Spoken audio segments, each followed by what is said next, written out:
एक ऐसी रात जहां आसमान गुस्से में था, वो समंदर पागल हो चुका था। एक लकड़ी की किश्ती जो ताश के पत्तों की तरह लहरों पर उछल रही थी।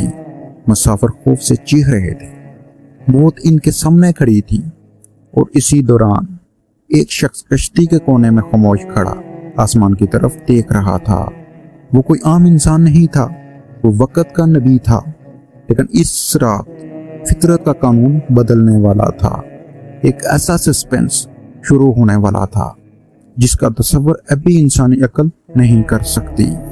क्या आपने कभी सोचा है कि अगर कोई आपको जिंदा निगल ले और वो भी कोई इंसान नहीं बल्कि समुंदर की सबसे खौफनाक और बड़ी मछली, अंधेरा ऐसा कि हाथ को हाथ दिखाई ना दे और सांस लेने को ऑक्सीजन खत्म हो रही हो। आज की वीडियो में हम आपको तारीख के इस सबसे सनसनीखेज मौजूदी वाक़ये के अंदर ले जाएंगे, यानी हज़रत यूनुस अलैहिस्सलाम का वाक़या। वीडियो को आखिर तक देखिएगा क्योंकि इस कहानी का क्लाइमैक्स आपके रोंगटे खड़े कर देगा। ये कहानी शुरू होती है आज से हजारों साल पहले इराक के एक अजीम शान शहर नैनवा से। ये वो शहर था जहाँ 1 लाख से ज्यादा लोग रहते थे। महल थे, दौलत थी और इस दौलत के नशे में चूर एक मगरूर कौम थी। ये लोग पत्थर के बुतों के सामने झुकते थे और जुल्म और सितम इनका शेवा था। उन्हीं अंधेरों को मिटाने के लिए अल्लाह ने वहाँ एक सच्चे इंसान हज़रत यूनुस अलैहिस्सलाम को भेजा। साल, हाँ 1-2 दिन नहीं बल्कि कई सालों तक यूनुस अलैहिस्सलाम ने उन्हें पुकारा, छोड़ दो इन बुतों को, इस रब की तरफ लौट आओ जो तुम्हें पालता है। लेकिन नैनवा के लोग वो हंसते रहे, मजाक उड़ाते रहे, यहाँ तक कि उन्होंने यूनुस अलैहिस्सलाम को धमकियां देना शुरू की। फिर वो दिन आया जब सब्र का पैमाना लिबरेज हो गया। यूनुस अलैहिस्सलाम का दिल दुख से भर गया। उन्होंने कौम की आंखों में आंखें डालकर कहा, अगर तुम बाज ना आए तो 3 दिन याद रखना, चौथे दिन तुम पर अल्लाह का अज़ाब उतरेगा। और फिर गुस्से और मायूसी के आलम में अल्लाह के अगले हुक्म का इंतजार किए बगैर यूनुस अलैहिस्सलाम रात के अंधेरे में बस्ती छोड़कर निकल गए। उन्हें अंदाजा नहीं था कि कायनात के मालिक का प्लान कुछ और था।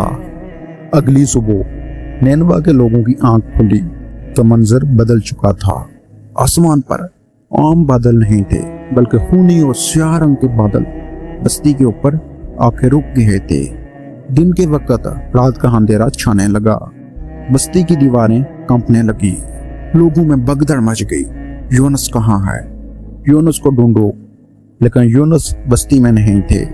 अब नैनवा वालों को यकीन हो गया कि मौत उनके सर पर खड़ी है। यहाँ कहानी एक ऐसा मोड़ लेती है जो तारीख में कभी नहीं हुआ। बस्ती के अमीर, गरीब, बादशाह, गुलाम, यहाँ तक कि औरतें अपने बच्चों को गोद में लिए और जानवरों को लेकर सारा की तरफ भागे। पूरे शहर ने घुटनों के बल गिर कर रो रो कर आसमान की तरफ हाथ उठा दिए। वो गिड़गिड़ा रहे थे, ऐ यूनुस के रब, हम तौबा करते हैं, हमें माफ कर दे। और जानते हैं क्या हुआ? अल्लाह की रहमत जोश में आई और तारीख का वो वक्त मौजज़ा हुआ कि अज़ाब के बादल देखते ही देखते छट गए। नैनवा बच गया। लेकिन दूसरी तरफ इनका नबी एक होलनाक तूफान की तरफ बढ़ रहा था। यूनुस अलैहिस्सलाम साहल पर पहुंच चुके थे। एक बड़ी कश्ती में सवार हो गए।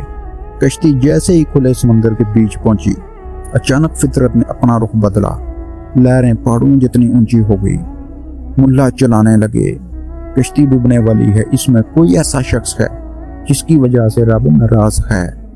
इस दौर का कानून था कि कश्ती का वजन कम करने के लिए किसी एक ऐसे को समंदर में फेंकना होगा। लेकिन किसको?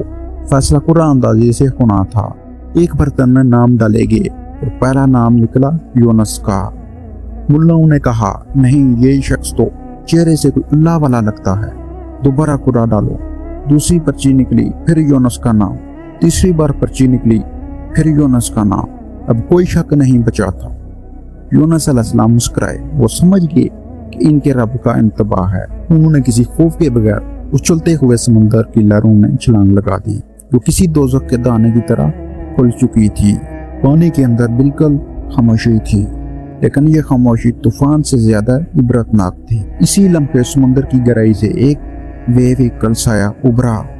ایک ایسی مچھلی جس کا سائز کسی پہاڑ جتنا تھا۔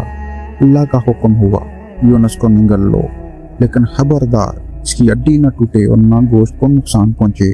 کہ آپ تصور کر سکتے ہیں یونس علیہ السلام مچھلی کے پیٹ میں جا چکے تھے۔ جب انہوں نے آنکھیں کھولی تو وہ ہل سکتے تھے، وہ زندہ تھے، لیکن وہ کہاں تھے؟ ایک ایسی جگہ جہاں 3 خوفناک اندھیرے ایک ساتھ جمع تھے۔ رات کا اندھیرا، سمندر کا تہہ کا اندھیرا، وہ مچھلی کے میندے کا اندھیرا، حبس ایسا کہ دم گھٹ جائے، تیزابیت ایسی کہ جلد جلنے لگے۔ اسی لمحے کوئی بھی عام انسان پاگل ہو سکتا تھا، دم توڑ سکتا تھا، لیکن یونس نبی تھے۔ انہوں نے سمندر کی گہرائیوں میں مچھلی کے پیٹ کے اندر سے ایک عجیب سی آواز سنی۔ وہ آواز کیا تھی؟ سمندر کی کنکریاں اور مخلوقات اللہ کی تسبیح پڑھ رہی تھی۔ یونس علیہ السلام نے اپنے ہاتھ اٹھائے، اپنی خطا تسلیم کی اور اندھیروں کو چیرتی ہوئی ایک ایسی دعا مانگی جس نے عرش کو ہلا کے رکھ دیا۔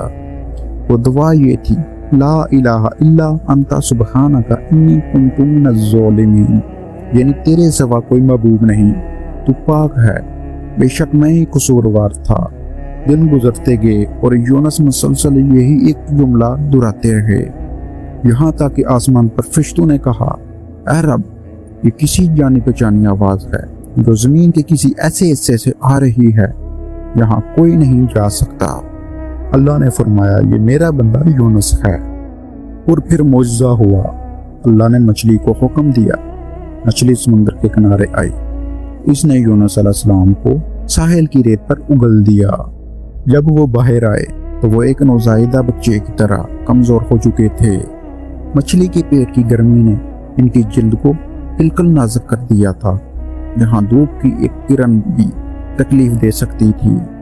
لیکن اللہ جو 70 ماؤں سے زیادہ پیار کرتا ہے، اس نے اسی وقت ریت سے کدو کی ایک بیل اگا دی، جس کے بڑے پتوں نے یونس کو سایہ دیا۔ وہ اسی کے پھل نے انہیں دوبارہ زندگی دی۔ کچھ دنوں کے بعد جب یونس علیہ السلام دوبارہ طاقتور ہو کر اپنے شہر نینوا واپس پہنچے تو جانتے ہیں کیا ہوا؟ وہ شہر جو انہیں مارنے پر تلا تھا، آج اسی شہر کا بچہ سڑکوں پر کھڑا اپنے نبی کا انتظار کر رہا تھا۔ پوری بستی ایمان لا چکی تھی۔ یہ حضرت یونس علیہ السلام کے لیے بہت خوشی کا موقع تھا۔